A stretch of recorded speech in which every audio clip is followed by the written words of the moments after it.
Você quer aprender como que eu faço para ter esses saques caindo todos os dias na minha conta bancária? Então clica no link na descrição desse vídeo que eu vou te ensinar.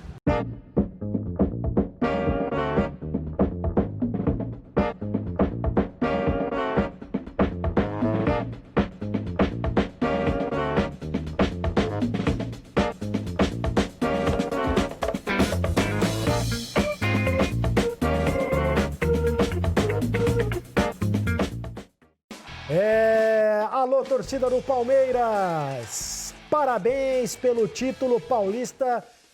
Título paulista muito comemorado pela torcida do Palmeiras e nem poderia ser diferente. Que jogo!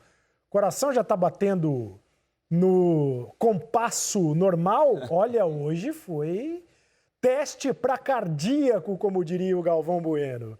Agora, tudo sobre a decisão do Campeonato Paulista, o título conquistado pelo Palmeiras. O Palmeiras do Vanderlei Luxemburgo, depois de 12 anos, o Palmeiras é campeão paulista. A última vez havia sido com o próprio Vanderlei Luxemburgo em 2008.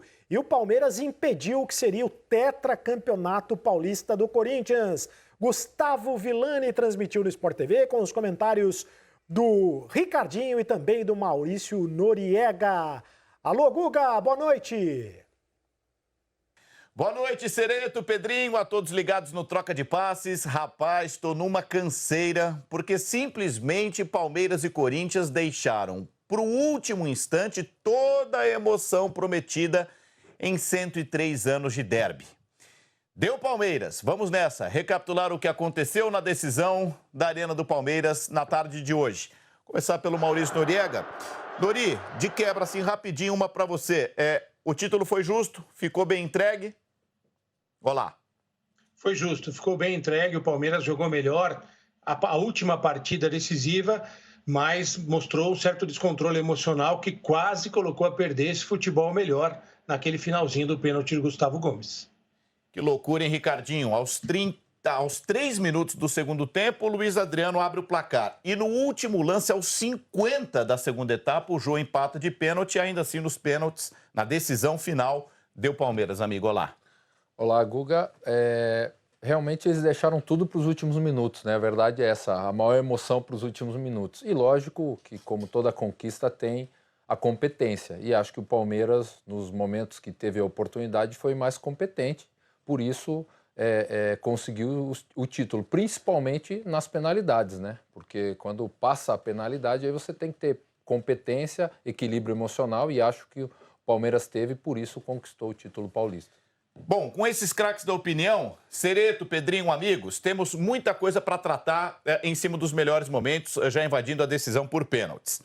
Vanderlei Luxemburgo se recupera, ganha pelo menos paz para trabalhar. Se não é um título da primeira grandeza do Palmeiras, é um título que para ele é importante, ele se torna o maior campeão paulista de todos os tempos, deixa o Lula para trás, e o maior campeão pelo Palmeiras de todos os tempos, deixa o Oswaldo Brandão para trás. Luxemburgo, então, trabalha com mais tranquilidade para o Brasileirão, para a Libertadores, para a Copa do Brasil que vem adiante. É o único título possível, o Paulistão, propriamente em 2020.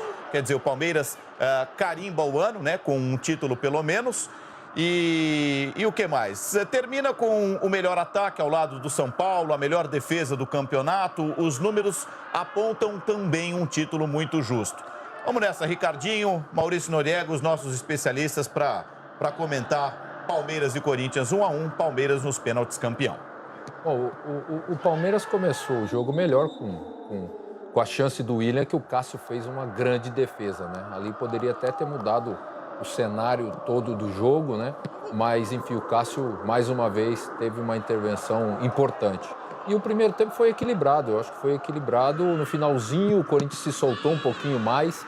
E acho que aí é a força que esse ataque do Corinthians faz, parece que para chegar ao gol adversário, parece que o ataque trabalha, sabe, quase que numa subida, sabe, faz força para conseguir uma chance para fazer gol. No início do segundo tempo, o Palmeiras abriu o placar, né, com a jogada e a cabeçada do Luiz Adriano, e o Corinthians, no último minuto, na penalidade do jogo. Não é isso, Nori? O Palmeiras teve mais condição de criar situações, né? Mas, assim, eu acho que na parte final do jogo, o Luxemburgo foi administrar o resultado muito cedo. Se o Palmeiras tivesse mantido o William, pelo menos em campo, pelas condições que o Corinthians ofereceu, o espaço que o Corinthians deu para o Palmeiras em 2, 3 jogadas de contragolpe, o Palmeiras talvez não tivesse sofrido o que sofreu, pelo pênalti do Gustavo Gomes, um pênalti de absoluto descontrole, ali, de falta de concentração no final. Porque em 2 situações eu me lembro, uma o Scarpa, ele tem campo livre à frente, o Palmeiras ganhando por 1-0, os zagueiros do Corinthians no campo de ataque, e ele tenta fazer uma inversão para o Rony, na qual parece que ele está se livrando da bola, ele não está querendo assumir a responsabilidade de resolver. E numa outra ele tenta fazer um gol improvável do meio-campo. E com vários jogadores de meio-campo do Palmeiras em campo, escalados nessa parte final, Ricardinho, Guga, o Palmeiras não conseguiu ficar com a bola. Então acho que ali houve um problema de estratégia. O adversário tinha uma jogada, que era levantar a bola para o Jô, cruzar a bola para o Jô na área e vai buscar o empate num lance em que o Sid Clay vai cruzar a bola e erra o cruzamento, porque ele quer jogar a bola alta e ela vai baixa. Aí o Jô, que é um excelente jogador, de muita qualidade, domina, abre um espaço para bater, tem a cobertura do Felipe Melo, o Gustavo Gomes acaba fazendo a penalidade. Mas eu entendo que o Palmeiras foi muito bem, só que talvez por não ter a confiança ainda de um time que vem de sucessos consecutivos com essa formação, com esse trabalho do Luxemburgo, abdicou de tentar fazer mais gols muito cedo e acabou sendo punido no finalzinho da etapa regulamentar com aquele pênalti do Gustavo Gomes, o que não anula, não tira o brilho da conquista do Palmeiras se a gente for avaliar o campeonato como um todo, com todas as complicações. Foi o melhor time da primeira fase, passou tranquilo pelas fases eliminatórias e conseguiu, nos pênaltis, ratificar, carimbar o título, mas acho que jogou no tempo normal para ganhar o jogo no tempo normal. Aí faltou um pouquinho de controle emocional para sustentar isso. Gente, muito obrigado, valeu Maurício Noriega, valeu Ricardinho. Rapidinho, só para a gente fechar, Nori, sob o ponto de vista do Corinthians, algo a se preocupar para o Brasileirão, para a sequência da temporada, como é que vai ser juntar os cacos para seguir adiante, lembrando que o Corinthians já precocemente caiu na Libertadores? Eu acho que o Corinthians tem um problema para resolver, um problema urgente, a questão da criatividade. O Corinthians tem muito problema para organizar jogadas, para criar situações de gol. É um time que está bem posicionado em campo, é um time que se defende bem, mas ele carece de situações. Isso ficou muito claro porque no final do jogo era jogar a bola para o Jô, tentar jogar a bola para o Jô, cruzar, levantar uma bola na área. O setor de meio campo do Corinthians, a aposta feita no Luan, óbvio que não dá para descartar o Luan tão cedo assim, mas precisa de mais alguém ali. O Corinthians tem que encontrar uma maneira de ser um time mais criativo, que possa ter mais controle do jogo e crie mais situações de gol. Para um campeonato brasileiro, criar tão pouco como o Corinthians cria é complicado. Ricardinho, o Palmeiras... Torcedor do Palmeiras pode esfregar as mãos. O Palmeiras é candidato a título, por exemplo, no Brasileirão. Na Libertadores ele vai pegar o Bolívar lá em setembro, é líder do grupo. A Copa do Brasil ainda está muito indefinida, é uma questão mais adiante. O que o torcedor do Palmeiras agora, já com título na bagagem, pode esperar para 2020/21? É um time que tem um elenco bom, de bons jogadores, né? Mas que precisa, principalmente nessa parte também ofensiva e de criatividade, que esses jogadores possam se firmar, porque oportunidade eles estão tendo, né? E aí digo Scarpa, Lucas Lima, Rafael Veiga, que todos os jogos estão entrando e precisam retribuir essa confiança do treinador, né? Continuar apostando nos jovens, porque já vimos que os jovens podem resolver, principalmente jovens com a qualidade de um Patrick de Paula, de um Gabriel Menino, né? O Palmeiras precisa olhar para a base também, só ir buscar jogador a partir de agora que possa vir para resolver o problema e antes olhar na base, porque a base do Palmeiras é forte, vem conquistando há muito tempo. Acho que o Palmeiras tem tudo para ir bem no Brasileiro. Dizer que é candidato a título é um clube grande, mas que precisa ajustar alguns pontos para chegar, acho que no nível, por exemplo, que hoje está um Flamengo, né, da temporada passada, que acho que o Atlético Mineiro deve chegar, mas tem um treinador vencedor. Mostrou isso mais uma vez hoje o Vanderlei. Então, são ajustes que o Palmeiras precisa fazer para poder ter uma temporada boa.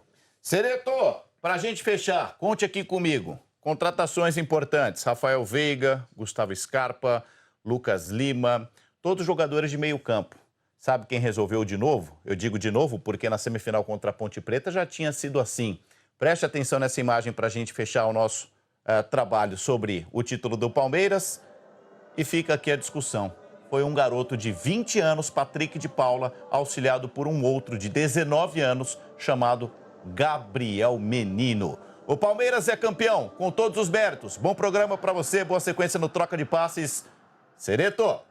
Valeu, Guga! Muito obrigado pela tua transmissão. Uma transmissão muito vibrante, muito bacana do Gustavo Villani, que está numa fase espetacular ao lado do Ricardinho e do Maurício Noriega e o André Hernan nas reportagens.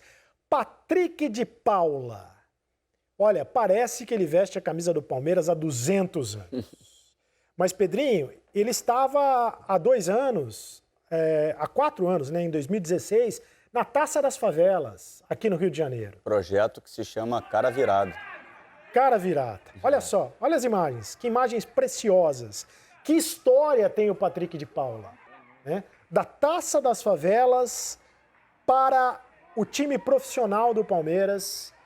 E hoje ele bateu o pênalti que deu o título ao Palmeiras. E não só isso, tem jogado muita bola. Vestiu a camisa do Palmeiras com muita maturidade, apesar dos 20 anos de idade. Parece que joga no Palmeiras, como eu disse, há 200 anos, Pedrinho.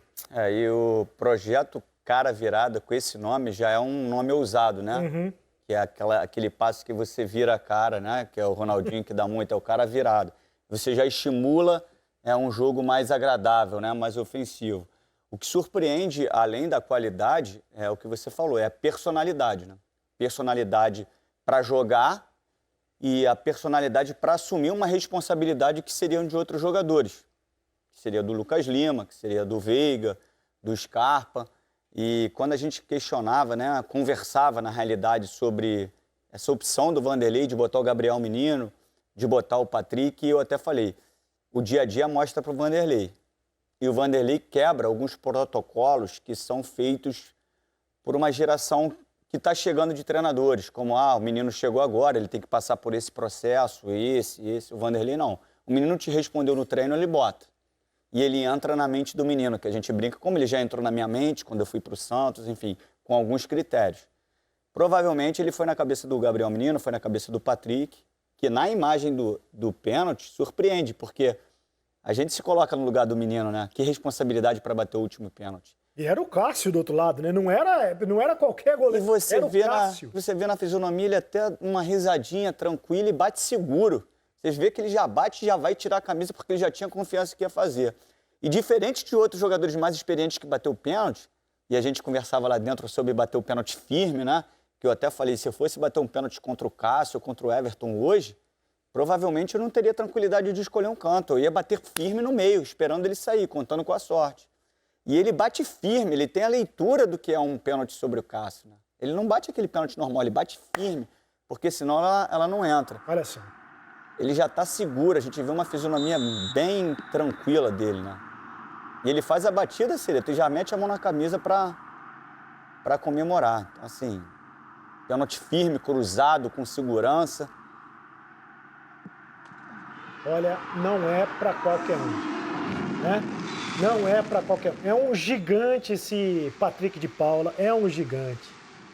Tem uma carreira absolutamente linda pela frente. Se tudo der certo, tem tudo para um dia vestir a camisa da seleção brasileira, porque ele é um jogador espetacular, é um jogador... É porque às vezes a gente toma cuidado para dizer, porque pode queimar a língua, mas ele é muito bom, né, quando surge um jogador assim. Mas a gente não é questão nem de queimar a língua, a gente está falando pelo momento e a realidade que você falou. No momento ele é um grande jogador, por todo o contexto, da onde ele saiu, com tanta velocidade aonde ele chegou, assumindo a responsabilidade que ele assumiu, né? No Cara Virada a gente vê ele ali com a camisa 10, que é do Cristiano, um vencedor dentro do Vasco também, esse projeto. O Cristiano é um cara que é campeão da Libertadores. E ele joga com a 10, meio ofensivo. E no Palmeiras muitas vezes ele jogou de primeiro. Aí hoje saiu um pouquinho mais, Ramírez mais preso. Então assim, vai botando, ele vai jogando. Personalidade, encara o jogo como se estivesse no campeonato de favelas, com aquela tranquilidade. O Vanderlei até brincou, né? Ele tem medo de tiro, não de jogar no Palmeiras. Agora, o Pedrinho, como se diz no interior, lá em Itapira, é o seguinte, juntou a fome com a vontade de comer. E nesse caso, o Gabriel Menino, o Patrick Vieira, Patrick de Paula, esses meninos do Palmeiras estão com muita fome, né, de bola. Estão com muita fome de bola. E o Palmeiras quer lançar os meninos, né?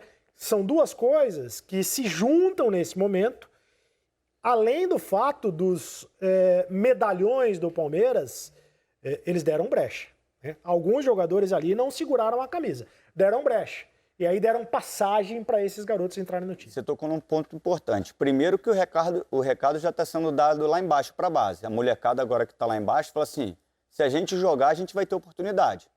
O Palmeiras teve um ano que ganhou em todas as categorias e não revelou ninguém. Porque estava com um patrocinador forte contratando todo mundo. E aí contrata às vezes sem precisar. E uma abordagem que o Ricardinho fez, eu penso muito assim, como ele, é que se você vai contratar um cara de nome, esse cara tem que resolver. Se ele não vai me entregar algo diferente, eu tenho que botar o menino da base. Porque tem outros critérios, como você falou, a fome de vencer, já está em casa, né? Está no Palmeiras, está com aquele desejo. E aí a identificação, o feeling do treinador para perceber se ele tem personalidade para encarar o momento. O dia a dia mostra isso para o Vanderlei. Olha só, o Palmeiras é campeão paulista e ninguém é mais vezes campeão paulista do que o Vanderlei Luxemburgo. E acho que a gente tem que dar um espaço muito especial para falar do Vanderlei, porque é o seguinte, o Vanderlei Luxemburgo foi campeão paulista em 93, 94, 96 e 2008 com o Palmeiras e agora, em 2020. Então com o Palmeiras, 5 vezes campeão paulista com o Palmeiras. Campeão paulista com o Bragantino em 1990, naquela final caipira. Campeão paulista com o Corinthians em 2001. E bicampeão paulista com o Santos em 2006 e 2007. São 9 títulos paulistas, ninguém é mais campeão paulista do que o Vanderlei. Ultrapassou o Lula, que foi o técnico do Santos do Pelé, só isso. O Lula venceu 8 vezes o Campeonato Paulista nos anos de 50 e 60, naquele período lá. Era muito difícil bater o Santos ganhava quase todos os campeonatos. E o Vanderlei Luxemburgo atinge essa marca espetacular. Fora os 5 títulos brasileiros do Vanderlei Luxemburgo, que é super vitorioso em Campeonato Brasileiro, além de título da Copa do Brasil, enfim. Para quem dizia até outro dia que o Vanderlei Luxemburgo era ultrapassado, ele volta para o mercado muito forte no trabalho que ele fez no Vasco, volta para o Palmeiras com vontade de ser campeão e é campeão paulista com o Palmeiras, o Pedrinho. Você tocou num ponto importante. Muitas pessoas foram duras em algumas avaliações com relação ao Vanderlei, da questão de ultrapassado. Ele foi o melhor treinador que eu tive, isso é óbvio. Tem algumas ponderações que eu devo fazer. Ele demorou um pouquinho a aceitar que o futebol mudou. Não só a questão da nomenclatura. A questão da nomenclatura eu concordo com ele. Né? Alguns termos chegam, mas têm o mesmo sentido. Uns podem avaliar a palavra transição de alguma forma, outros contra-ataque de outra e outros acham que tem a mesma coisa, não muda nada. Aí tem temporizar, que é a mesma coisa de você negociar o espaço. Isso tudo é aceitável. Agora, ele tinha uma resistência para assumir que o futebol mudou. E o futebol, ele mudou. O jeito de jogar mudou. Hoje é muito mais difícil jogar futebol do que na minha época. Até no programa anterior a gente falava sobre o espaço pequeno.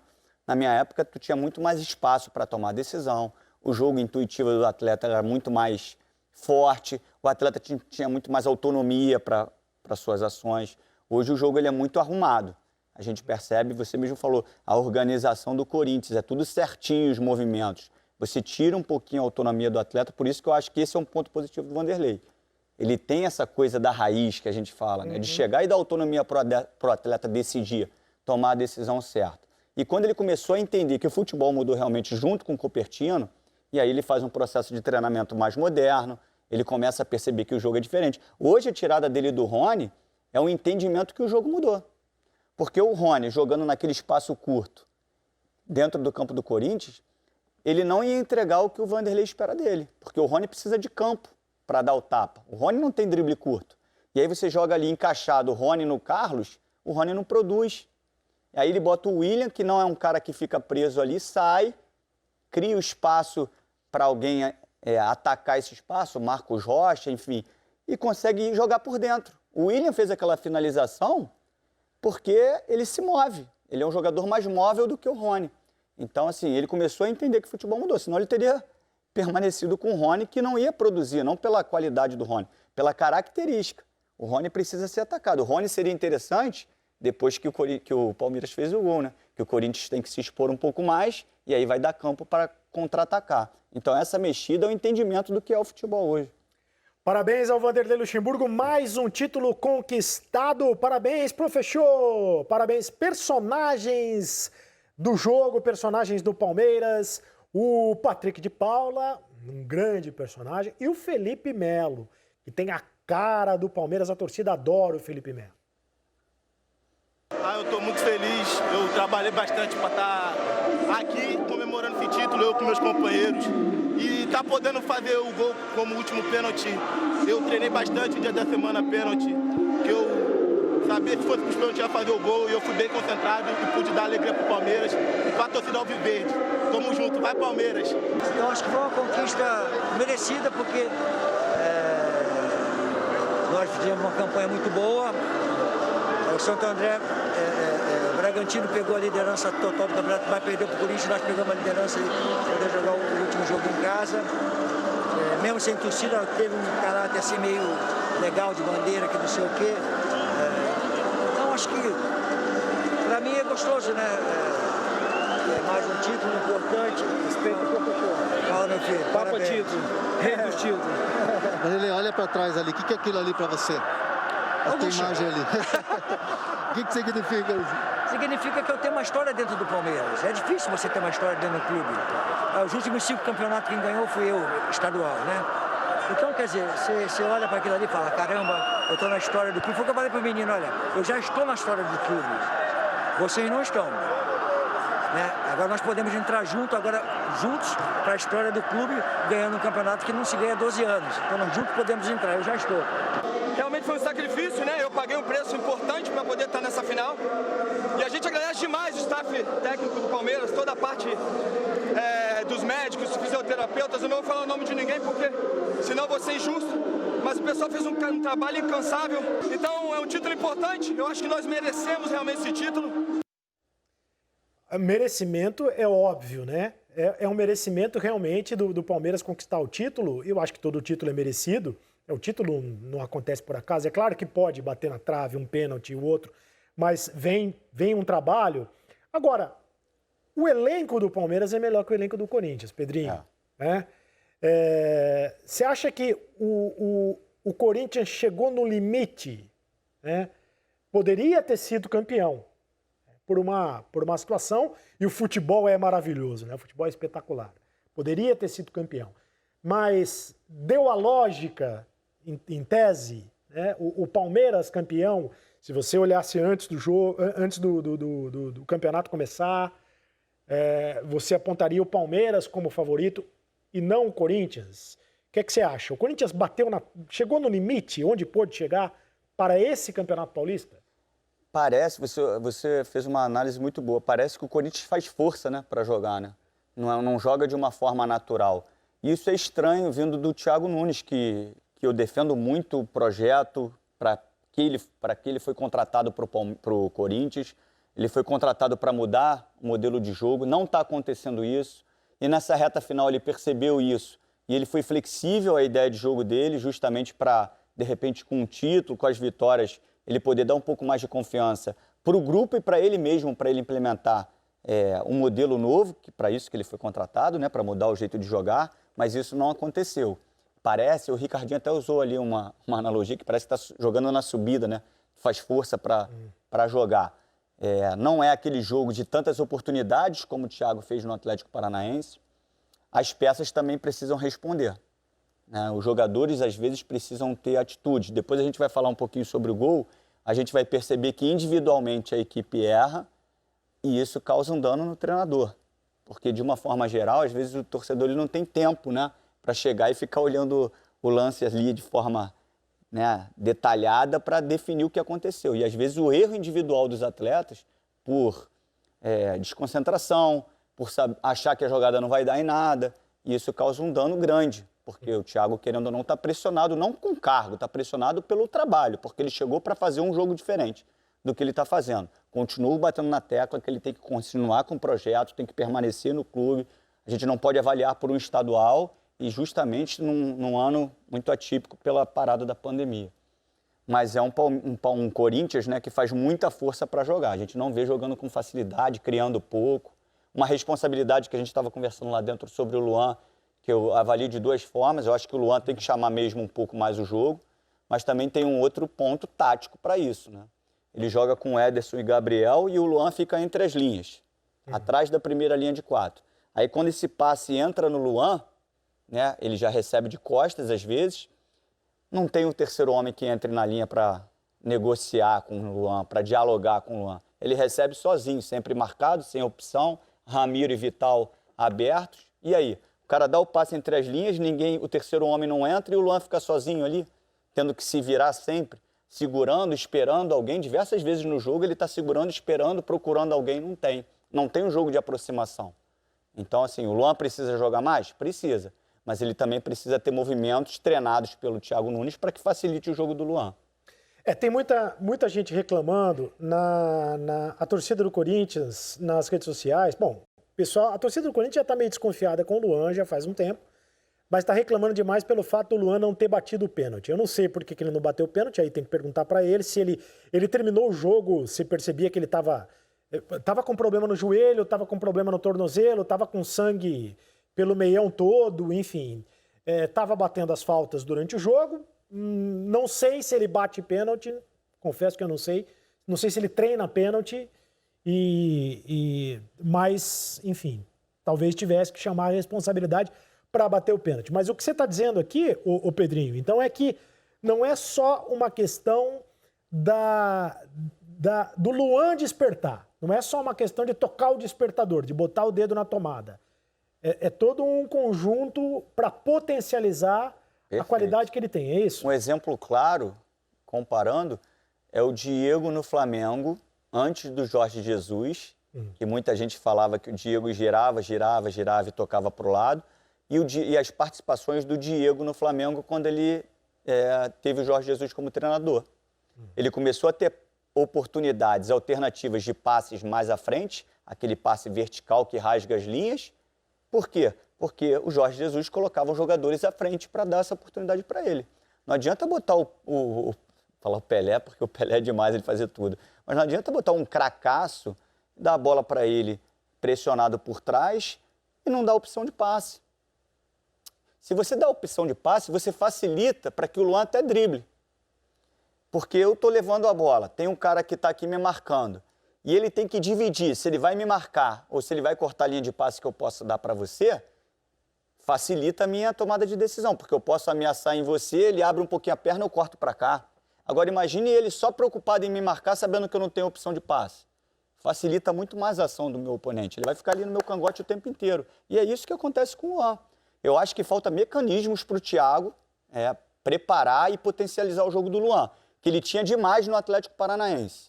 E eu acho que ele está muito cauteloso com relação à ideia de jogo dele. O Marcelo Braga, um abraço para o Marcelo Braga do ge.globo, está me lembrando o seguinte: o Luan bateu 2 pênaltis esse ano, ele fez um gol contra o Botafogo de Ribeirão Preto, que aliás foi uma das melhores partidas do Corinthians, logo no comecinho, né, da temporada, e perdeu contra a Ponte Preta, perdeu um pênalti contra a Ponte Preta. Mas... Contra o Botafogo foi o primeiro jogo do Corinthians, não?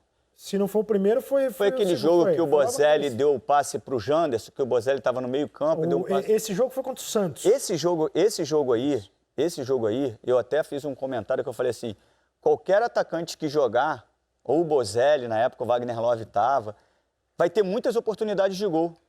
Porque o Thiago criou tanto nesse jogo, ali foi o jogo mais próximo do Thiago Nunes do Atlético Paranaense. Foram muitas oportunidades, né, jogando dentro do adversário, e se não jogasse dentro do adversário tinha um jogo reativo.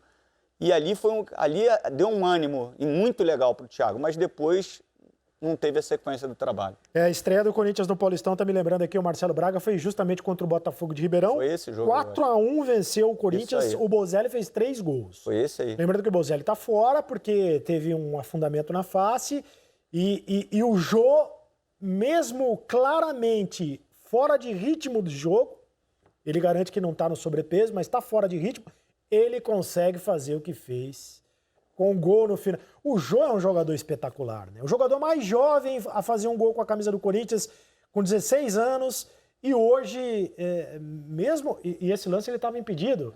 O Luan demorou para passar a bola para ele? Não sei se ele demorou. Vendo o início da jogada, ele tinha que conduzir a bola um pouco mais, eu acho. A questão, depois a gente vai falar também sobre isso, a questão do Jô é o seguinte, você não vai lembrar um lance do Jô, tirando aquele gol que ele estava impedido, que ele recebeu a bola em condições de finalizar. Pois é. Porque ele não tem profundidade, porque o Ramiro não é um atacante de beirada. O Vital, que é um meia que joga pela esquerda, mas joga com o pé trocado, só corta para dentro. Então o Corinthians não consegue chegar na linha de fundo, não tem profundidade para fazer essa bola chegar pelas beiradas no Jô. Ele não consegue ser pifado porque ele é um cara que se movimenta pouco e o Luan recebe de costas entre as linhas e o Jô está atrás dele. Então, assim, teoricamente, o Luan tinha que dar um jeito de dialogar com alguém para ele poder girar e receber de frente para o Jô estar em diagonal e ele poder dar o passe. Então, o Jô não recebe bola. E o Jô não adianta que ele não vai sair para buscar bola. O Jô é o jogador da decisão. Com a idade ainda chegando, com menos mobilidade, ele é o jogador para decidir.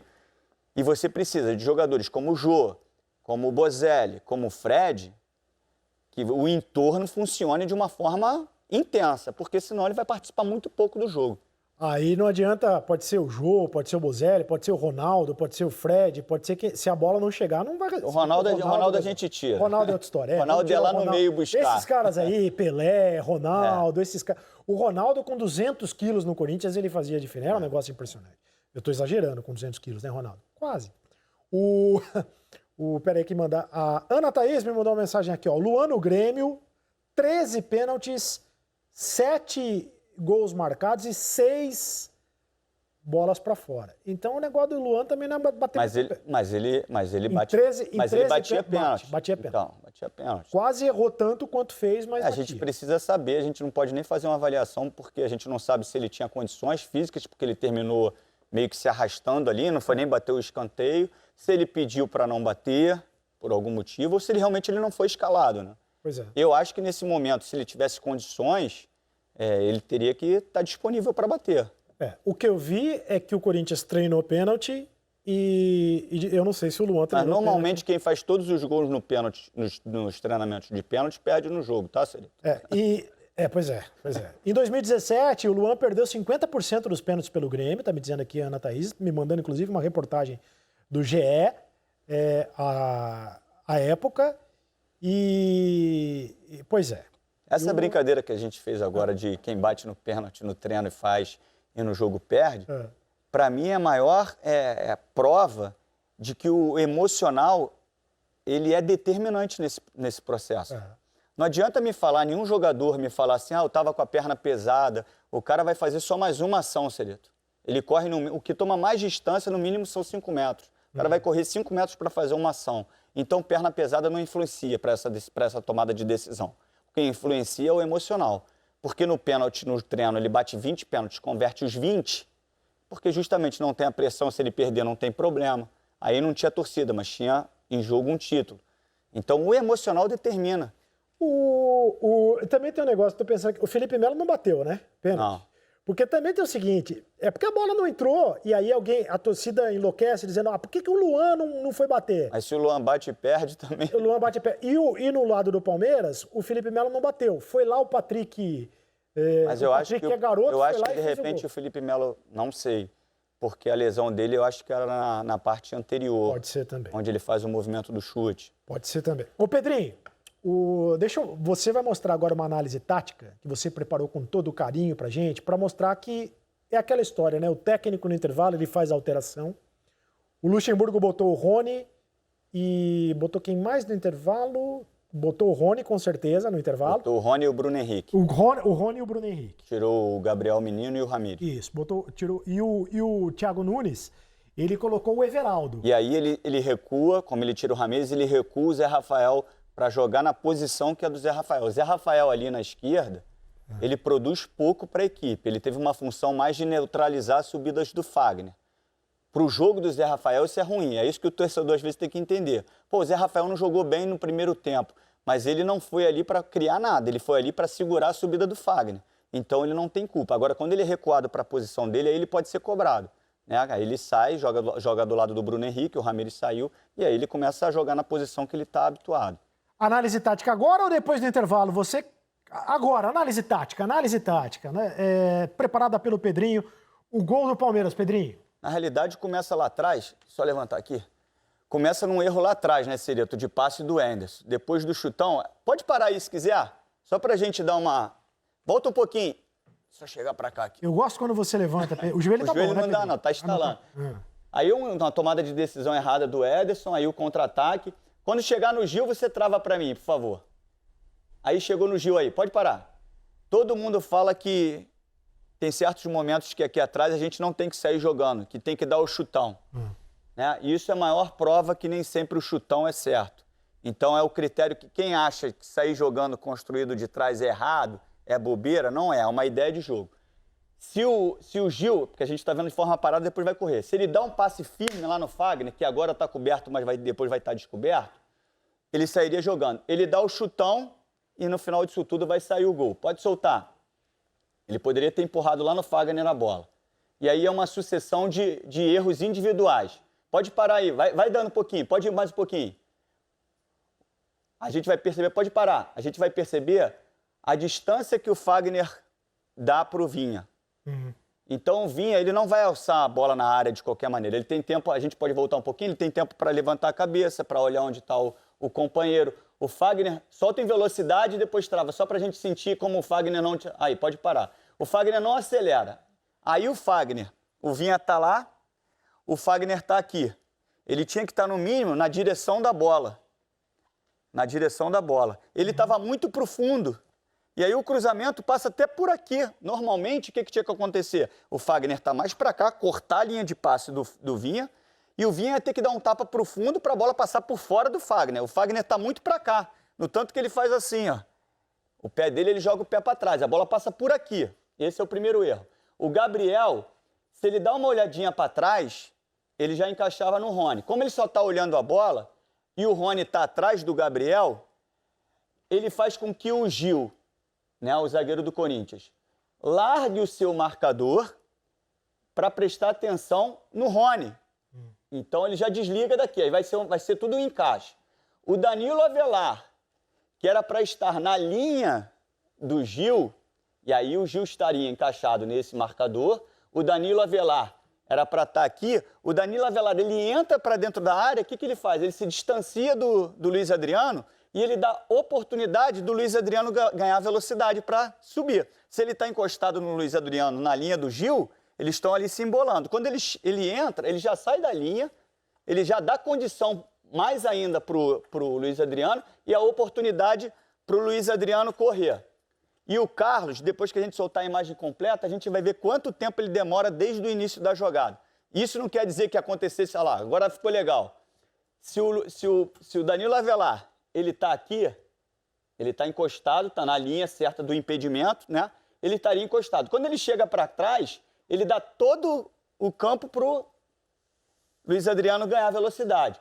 O Gil ficou preocupado com o Rony, senão ele estaria aqui. O Gabriel, se desse uma olhadinha para trás, estaria encaixado lá. Isso era uma sucessão de erros. Não quer dizer que o gol não aconteceria, mas dificultaria as ações. O Danilo Avelar aqui ia acompanhar numa subida, não ia deixar o Luiz Adriano correr. Como ele entra, ele dá espaço para o Luiz Adriano. Depois a gente vai ver em velocidade, aí vai ver o Carlos. E o gol acontece. Pode soltar. E o gol acontece. Agora solta lá do começo, você vai ver, Cereto, que também não é, no gol poderia acontecer da mesma forma. Olha quanto tempo o Carlos vai aparecer na imagem. O Carlos não está na imagem. A jogada vai lá, o Carlos estava lá na frente porque ele tinha se apresentado para receber o passe. Vai o chutão do Gil. Pode soltar. A gente não vê o Carlos na imagem. O Carlos está aqui, ó. Ele está trotando devagar, a jogada está acontecendo, olha lá. Ele demora a posicionar. Aí depois o lance acontece.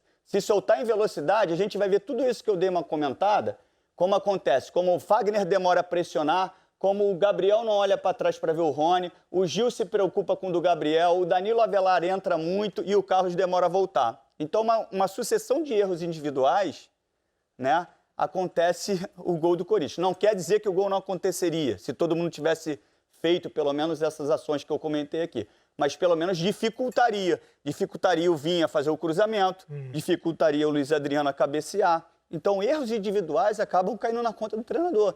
E isso é percepção do atleta. Eu sei que o momento do jogo, às vezes, o Fagner podia estar já com o tornozelo naquela pancada, sentindo um pouquinho. Mas se ele acelera ali, ele já encurta o cruzamento do Vinha. Aí você vai cruzar. Eu estou marcando aqui, você canhota, a bola passar por aqui. Não existe, pô. Eu tenho que estar na linha da bola aqui, Serito. Eu já cortei o cruzamento. Para tu cruzar, tu vai ter que dar o tapa no fundo. Se eu estou para cá e a bola passar por aqui, o cruzamento, acelera lá, diminui. E depois a sequência de erros. E o Danilo Avelar também é compreensível, né? Porque ele é um lateral que está jogando ali. Ainda está se adaptando à função. Está se adaptando, ele tinha que olhar o Gil, ficar na direção do Gil. Ele já entra com... Isso é uma segurança, né? Ele achando que ele fica perto do gol, que ele está seguro, né? Que ele está se protegendo, isso é normal. Mas ele tinha que estar ali posicionado atrás do Gil certinho na linha e não deixar o Luiz Adriano correr. Uma sucessão de erros, começou no passe errado do Ederson. Erros individuais, e aí tudo muito bem explicadinho nos mínimos detalhes, como diria aquele personagem pelo Pedrinho. A gente já ouviu o Vanderlei Luxemburgo no gramado ali com o André Hernan, mas o Vanderlei também falou depois, e a gente vai ouvir um pouco mais. Agora eu queria que você fizesse uma análise do jogo de hoje. O Palmeiras que teve a melhor campanha do campeonato, melhor defesa. Vendo esses números todos aí, também uma análise da final. É porque as pessoas, elas analisam assim um jogo. E não analisam o geral, né? O Palmeiras é a defesa menos vazada, é a equipe que mais finaliza a gol, foi a que mais finalizou a gol durante a competição. O Palmeiras é a equipe que mais finaliza gol em transição ofensiva, né?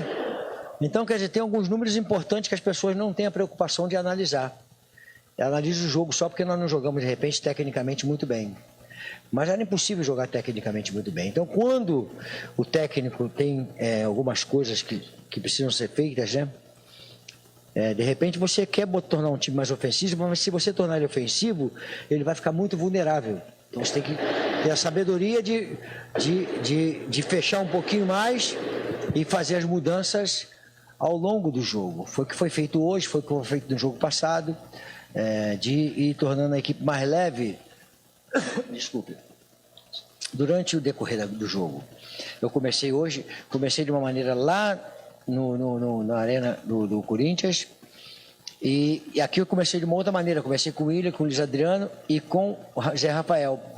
E tirei o Rony, porque eu precisava do Rony, porque eu achava que a equipe do Corinthians ia sentir o peso da grama sintética. E não estava acostumado. Então o Rony era importante entrar no segundo tempo com eles mais estafados, mais fatigados. E aí nós conseguimos impor o melhor ritmo de jogo no segundo tempo. E a escolha era uma escolha difícil, porque o Gabriel Menino é muito menino, mas tem uma força física muito, muito boa, mas ele não estava bem tecnicamente. O Zé Rafael também não estava bem, mas ele tem experiência.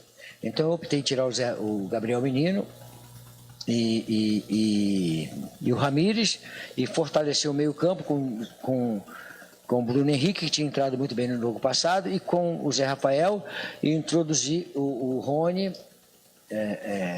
no jogo, né, pelo lado de lá, e o Bruno Henrique. Aí nós começamos a assentar, a ajeitar e a entender, porque eles estavam lá de fora, e a entender o jogo do Corinthians. Aí o segundo tempo foi totalmente diferente, né? Como também foi lá na Arena Corinthians, né? Então acho que a gente hoje, com essas 5 substituições, é uma vantagem muito grande, é uma coisa muito boa, que você consegue trabalhar com elas, né? E dar os parabéns ao Thiago, porque o Corinthians é um adversário muito difícil, mas eu fiz meus jogadores entender que não era um desafio ganhar do Corinthians, era uma oportunidade de ganhar do Corinthians. Jogando em casa, que era uma oportunidade. Uma pena que passamos um sufoco, porque o Everton caiu Quando faltavam 5 minutos, já estava nos acréscimos, aí caiu o Luiz Flávio, deu 1 minuto a mais. Se 1 minuto a mais, foi onde saiu o pênalti. Então, faz parte do jogo, mas aí nós acalmei o pessoal que estava muito cabeça riada. Eu falei, calma, isso tudo acontece no futebol. Vamos botar a cabeça no lugar, nós estamos preparados para bater pênalti, nós treinamos pênalti, nós temos grandes batedores. Então é hora de você entrar e acalmar. Porque estavam cabeça riada, já estava com o campeonato ganho, em 10 segundos, de repente eles empataram, né? E aí, o treinamento da semana, né? Prevaleceu a penalidade máxima, o Everton foi muito bem nos pênaltis, nós tivemos também os jogadores que bateram muito bem, e o Patrick de Paula, que foi ousado, ele chegou para nós e falou assim, eu quero bater o 5º pênalti. Eu falei, porra, mas por quê? Não, porque eu quero bater o 5º pênalti. Eu falei, então tá bom. Ele foi lá e bateu com propriedade, né? E aí o pessoal pergunta, por que você botou um menino de 19 anos para bater o 5º pênalti? Eu falei, eu não posso bater, eu tenho 68 anos, nem consigo chutar mais a bola. O moleque que há 2 anos e meio atrás, estava na favela jogando bola pelada de favela, né? E onde ele mora, né? Na comunidade dele, o tiro come para lá e para cá, né? Ele tem que se esconder aqui, se esconder ali, né? Ele não está nem aí para bater pênalti. Ele é um jogador que nasceu jogador de futebol. Entendeu? Ele nasceu jogador de futebol, ele não vai tremer nunca. Ele vai fazer o que ele fez ali. Ele vai pegar uma bola, de repente vai fazer eu quase morrer do coração, que ele dá um toquezinho do lado e o cara rouba a bola e vai na cara do gol, mas vai fazer jogadas maravilhosas. E ele vai amadurecer ao longo do tempo. Então, acho que o Palmeiras mereceu a conquista do campeonato, não por hoje, pelo que ele fez ao longo da competição. Então, tá todo mundo de parabéns. Olha, vale muito a pena a gente falar um pouco mais do Patrick de Paula em cima dessa entrevista do Vanderlei Luxemburgo, que ele pediu para bater o 5º pênalti, o Pedrinho. Não é pedir para bater o pênalti, não, para bater o 5º. Olha a personalidade. Nasceu com casca grossa desde sempre. Já nasceu com casca grossa. Então, o Vanderlei, assim, são 2 pontos para serem analisados. Primeiro, a personalidade do moleque, óbvio. Né? Já jogando, a gente já vê isso. E a outra é quanto feeling o Vanderlei tem com relação a muita coisa, né? Uhum. Ele pode ter resistência a algumas coisas que chegam novas no futebol, mas a experiência, o entendimento, o feeling, né, o trato, de saber como é que o jogo desenrola. E provavelmente um outro treinador mais jovem, mais estudioso, com mais metodologia de treinamento. Se chega o Patrick e fala assim, eu quero bater o último, o treinador vai falar assim, não, de repente, não, Patrick, segura. Não é o momento, se você perder isso pode impactar a tua carreira. Ele não, na hora vai bater. Esse feeling que o treinador tem que ter, essa percepção. O moleque pediu, mas tem personalidade para isso. Pô, o moleque pediu, mas eu não sei se ele se garante. Então, assim, esse trato, isso aí é experiência. E quando o Vanderlei fala que o moleque nasceu jogador, é isso. A gente percebe um risinho não ironizando, não, um risinho de tranquilidade no moleque. Uhum. Quando ele nasce jogador, é que ele vai. O único trato que ele vai precisar ter é de consciência tática, algo desse tipo, né? A batida é segura no sentido firme, né? Porque ele bate no alto, é um pênalti de risco. Mas é um jogador realmente diferente, como você falou. Hoje ele merece todos os elogios, né? E a perspectiva é grande em cima dele agora. Muito grande. E você vê que o Vanderlei Luxemburgo concedia a entrevista e o que pipocava de rojão, né, porque a torcida está fazendo uma festa. Fico imaginando ali a Turiaçu, as ruas, a Matará. Você jogou lá, você conhece, o Pedrinho. Uma festa muito grande. E outra, esse jogo estava enroscado. O Corinthians estava engasgado na garganta do torcedor do Palmeiras, né? Que não ganhava do Corinthians nos últimos duelos aí, perdeu em 2018 na história do Paulistinha e tudo mais, perdeu em 2018 dentro da arena do Palmeiras, então estava precisando desse título. É a realidade, Cirilto, que foram 2 jogos, esses 2 jogos das finais, que não foram jogos de oportunidades, nossa, que jogo espetacular. Esse jogo hoje foi um jogo um pouco melhor, mas aí tem todo um contexto por trás, né? Contexto coletivo e individual. Imagine para o Thiago Nunes precisando ganhar moral dentro do Corinthians, né? Por todo o processo que a gente sabe, que ele chega para mudar uma ideia de jogo. E o Vanderlei precisando ganhar um título novamente, não para provar, porque eu acho que isso é muito cruel. O Vanderlei precisa provar, não precisa provar nada. Mas para ele, intimamente, ele falar assim, gente, futebol eu sei. tá? Eu tô aqui, não sou ultrapassado, não existe isso. É lógico que as coisas mudaram, mas eu tô aqui também para... E uma consciência agora para ele também, né, de falar assim, pô, realmente o futebol mudou e eu tô aqui praticando o que é o futebol hoje. Então, os dois tinham muita pressão interna, né? O Thiago com ele mesmo e o Vanderlei com ele mesmo para ganhar o título. E isso, às vezes, te deixa um pouco mais cauteloso, né? O Vanderlei falou, eu não vou expor meu time tanto assim. Durante a partida eu vou sentindo e vou abrindo o jogo, né? Em outros momentos, os times do Vanderlei, a gente sabe que você trabalha no futebol há muitos anos, sempre teve jogadores que jogam com qualidade para frente e a gente vê ele um pouco mais cauteloso, até por segurança mesmo. 10h39 aqui no Troca de Passes. 10h40 agora no Troca de Passes. O Thiago Nunes, técnico do Corinthians, agora aqui no Troca. Bom, partindo do princípio que é um ano de transformação, um ano de muitas mudanças, né, na condução do futebol do clube, principalmente no que tange ao elenco, a característica do jogo. A gente entende que é natural uma oscilação, houve essa oscilação no início da temporada, onde tivemos algumas dificuldades de resultado, até jogos muito bons, mas que tivemos alguns problemas nos resultados. Tivemos o problema da pandemia, e que continua tendo, mas da parada, né? A parada forçosa que tivemos aí, quase 3 meses, um pouco mais de 3 meses de parada, que foi um tempo também que nos ajudou para refletir, para reorganizar um pouco dos conceitos que tínhamos em relação à nossa equipe, onde voltamos muito bem, né? Voltamos com uma equipe mais consistente, não tão exposta, mas principalmente uma equipe que estava entregando além da consistência bons resultados. Então fizemos aí 6 jogos após a parada e há de se ressaltar que não é fácil porque foram 6 jogos em 16 dias, então é uma conta muito ruim, muito difícil, porque você joga menos de 3 dias, tem que jogar de novo. Todos os jogos decisivos, os jogadores fizeram um grande trabalho e estamos invictos ainda, né? Perdemos hoje o título, mas não perdemos o jogo, né? Fizemos uma atuação de Corinthians, lutando e acreditando até o final e tentando superar os nossos próprios limites, né? Como o torcedor gosta sempre de ressaltar. Então, parabenizar a todos que trouxeram o Corinthians até essa final e, mais uma vez, o trabalho segue na busca da melhora constante.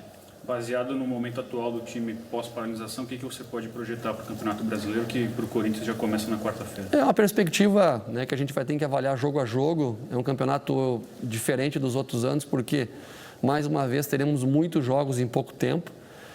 Tecnicamente, todas as equipes vão estar prejudicadas, né? Aquelas equipes que têm um plantel muito maior, que tem um grupo de jogadores muito maior, acabam tendo um pouco de vantagem. Temos equipes que começaram antes a preparação do próprio brasileiro, né?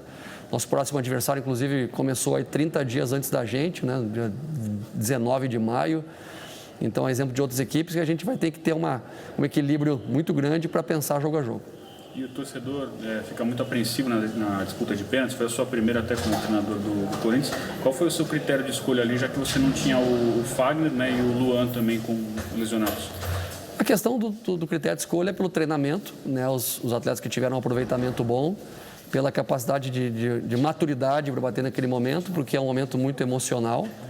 Mas o pênalti em si não é o mais importante. O mais importante foi o que a gente produziu durante os jogos, produziu durante esse jogo, finalizando mais que o adversário, conseguindo criar melhores chances que o adversário, criando também a situação de ficar mais tempo com a bola que o próprio adversário. E agora temos que buscar aprimoramento constante para tentar, né, manter o Corinthians crescendo. O Pedrinho, a gente já falou muito sobre isso, mas o trabalho do Thiago Nunes, ele se fortalece por esses 6 jogos depois da temporada, depois da paralisação, ou ainda vai ficar um olhar de desconfiança em relação a ele? Porque eu digo isso porque se ganha o campeonato, poderia ter ganhado o campeonato nos pênaltis, na decisão por pênaltis, a avaliação talvez da torcida com certeza seria outra, né? Porque o torcedor é apaixonado, o torcedor é passional, o Thiago Nunes hoje estaria sendo colocado no pedestal. Mas não ganhou o campeonato. Agora, se fortalece de alguma maneira por esse ponto de vista da reformulação do time, de tentar encontrar uma maneira de jogar? Só uma avaliação com relação à entrevista do Thiago. Eu não vi, assim, grandes oportunidades. Porque o Palmeiras, de repente, deu 4 chutes no gol, eu dei 6. Então, eu acho que a avaliação não deve ser essa. A avaliação deve ser em cima de um contexto geral do que você pode produzir. E o Thiago sabe que ele pode produzir muito mais, mas a gente sabe todos os problemas que o Corinthians enfrenta e isso é um processo. A outra questão, Serito, que você já me acompanha aqui há algum tempo, a gente faz programas juntos, é que eu bato na tecla da questão da manutenção do trabalho.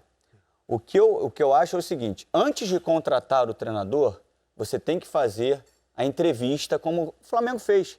Pesquisar quem é o melhor treinador, qual é o processo de treinamento, qual é a metodologia, o jeito de jogar, a ideia e pronto. Quando você tem convicção no trabalho, você tem que dar tempo para o treinador. Você não pode medir o trabalho do treinador por um campeonato estadual, eu acho que foi o André Hernan que falou que o São Paulo ia dar 5 jogos para o Fernando Diniz do Campeonato Brasileiro. Eu não posso mais acreditar nisso e a gente faltar critério de avaliação. Porque quando o Klopp passa 4 anos no Liverpool e dali a 4 anos ele conquista uma Champions League e o título mundial, a gente bate palma avaliando, que processo legal de trabalho. Quando a Alemanha passa 3 Copas do Mundo fazendo uma transformação na sua ideia de jogo e uma transformação nas gerações para ganhar uma Copa do Mundo, e foi aqui no Brasil em 2014, a gente fala que trabalho. Aí quando o Tite vai para a seleção, se o Tite não ganha uma Copa América, a gente quer que o Tite saia. Avaliar o trabalho, criticar o trabalho é a nossa parte. Agora, daí, querer que o trabalho não tenha continuidade porque o resultado não aconteceu no primeiro momento, isso eu acho errado. O Thiago Nunes não está me agradando do jeito que ele está jogando, porque é diferente do jeito que ele jogou no Atlético Paranaense. Mas é um processo, é um modelo que está sendo mudado e isso demora. Não ganhou o estadual, e aí não pode ter o zum que o Thiago não serve. Ganha o estadual, nossa, o Thiago é o melhor treinador do mundo. Não, o Thiago é um excelente treinador e já provou isso. Não está jogando do jeito que ele joga. Não mudou o modelo de jogo do Corinthians. Isso não quer dizer nada com relação à permanência ou não. Eu acho que ele tem que cumprir o processo. De repente, ele pode demorar 1 ano e meio e dali passar 2 anos sendo vitorioso. Por que a gente tem que avaliar ele pelo estadual, pelo resultado, né? Porque quando ele classificou de uma forma inesperada, a gente começou a falar até que o Corinthians estava jogando bem e não estava. Você sabe disso que o Corinthians não jogou bem. Como criou pouco hoje, como o Palmeiras criou pouco hoje. Mas isso a gente não pode levar para um outro lado. A discussão é analisar o jogo, analisar o trabalho. Não se o cara tem que permanecer ou não, desde que tenha havido convicção na contratação. Não aquele treinador que a gestão traz para separar raio porque o cara tem nome. Aí é outro critério. Agora, quando tem convicção na contratação e o trabalho não está acontecendo, dá tempo, porque a gente dá tempo para os caras que vêm de fora, a gente acha legal, né? Quando o Klopp fica 4 anos, como eu falei, sem ganhar nada, e a gente, que trabalho legal, depois de 4 anos ele estruturou, e aqui a gente dá um estadual, nem isso, às vezes, antes do estadual o treinador é mandado embora.